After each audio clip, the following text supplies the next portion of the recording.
Yes, alright. Oli ku Grosh TV. Nga bulijjo ngenda kusaba muganda wange genda wansawo o subscribinge o likinge atera o sharinge still osobola o commentinga nda video eno oba okoze ki nga oba ogirabye natera mwenna abasiibye tubagaliza idi ennungi era nga tubagamba nti assalamu alaikum mwebale kubanga musiiba mwenna ababadde basiiba mu kisibo kino natera olunaku olwaleero kamera zaffe eza Grosh TV tuli wano ku Old Kampala era nga embeera bweti bweri abantu bayitirivu bali mu kuyingira okuba nti basaala so naffe aba Grosh TV twazze dda so embeera bweti bweri ku mulyango tuli wano ku Old Kampala ku muzikiti ogw'e Gaddafi embeera bweti bweri tanapu abantu bayingirira ddala bayitirivu era nga embeera bweti bweri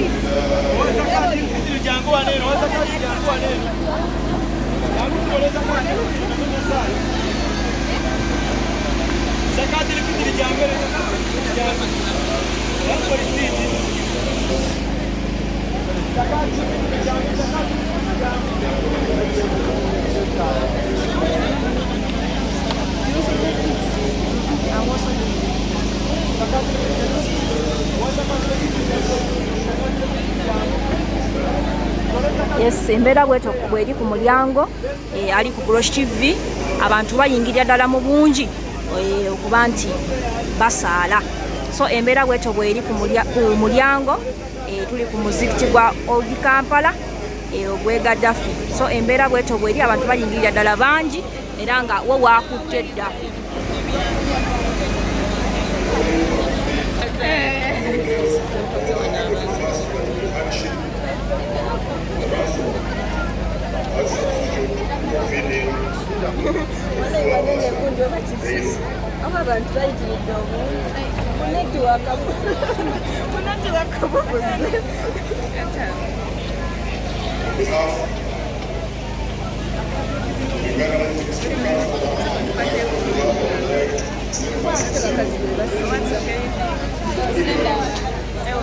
Yes, embeera bweto bweri naye nga tubagamba nti Idi Mubaraka mwebale kusiiba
Yes, ali ku Grosh TV embeera bweto bweri jangu mu comment section obeere nga okomentinga okusinziira ku video eno nga woba okoze ki nga woba ogirabye nate embeera bweto bweri abantu bayingirira ddala mu bungi era nga yo embeera nzikakkamu era nga abantu abasinga badde balowooza nti akakuba akajja batalaganyamuko naye embeera nzikakkamu ddala era nga abantu bayingirira ddala bulungi security wise buli kimu kiri kiriya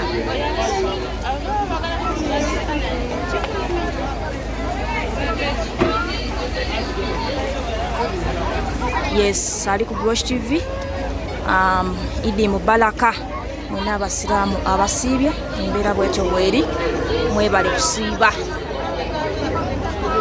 yes subscribinga nyigawo awali notification bell oba awali ekigambo subscribe then subscribinge o likinge video eno ojja kubanga olaba videos nyingi ze tugenda okubanga tukutuusaako olunaku olwaleero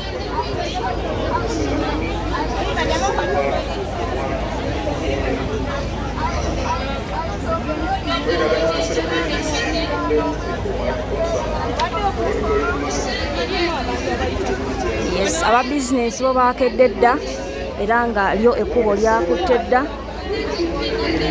Embeera ogw'omulyango gw'enkulaga abaami we bayingirira, then guno gwe mulyango gw'abakyala.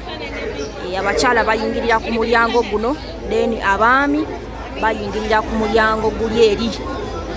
Abantu bayingirira ddala bungi era nga wenziriddeko kajjaamu kayitirivu.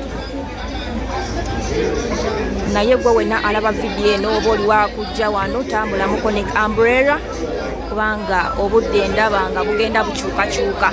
Naye ngako kajjaamu kayitirivu, so gwe wenna asuubira okubanga ojja n'entambula oba emmotoka ojja kubanga ogirekako kowalako because kajjaamu ko kayitirivu okuva wano okudda wansi eri nga atuukira ddala mu town, kwambuka booti bakuli jaamu muyitirivu wonna wakwatiridde dda. Abantu bali mu kuyingira mu bungi, embeera bweti bweri, naye ng'atugamba nti Idi Mubaraka mwebale kusiiba mwenna abasiibye mu mwezi guno. Embeera bweti bweri, tuli live. Yes.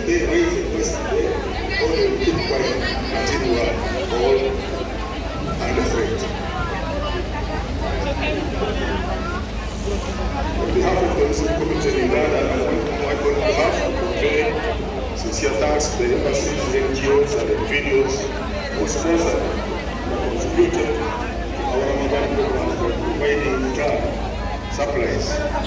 This is not to mention but a few, the Pakistani High Commission, the Iranian Embassy, the American Embassy, Uganda, the United Foundation, Sena Foundation, Diamond Trust Bank, APSA Bank, Ghani Foundation, Ghana Humanitarian Agency, Direct Aid.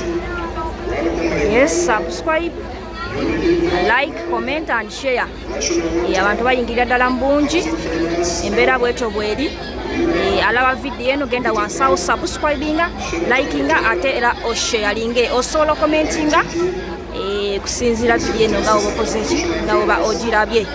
This, as I said, mentioned but a few.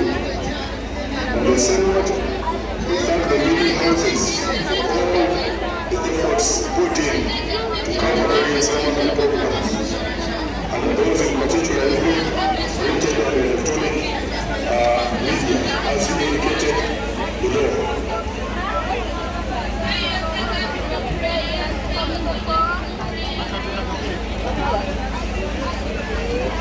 We have BBC TV, Google TV, Salam TV, WBS TV, NBS TV, NTV, the New Vision, the Multi-Channels. We brought to the to guide and protect our advocate of this nation, His Excellency the President of the Republic of Uganda, Yoweri Museveni. Yes, embeera bweti bweri ku mulyango.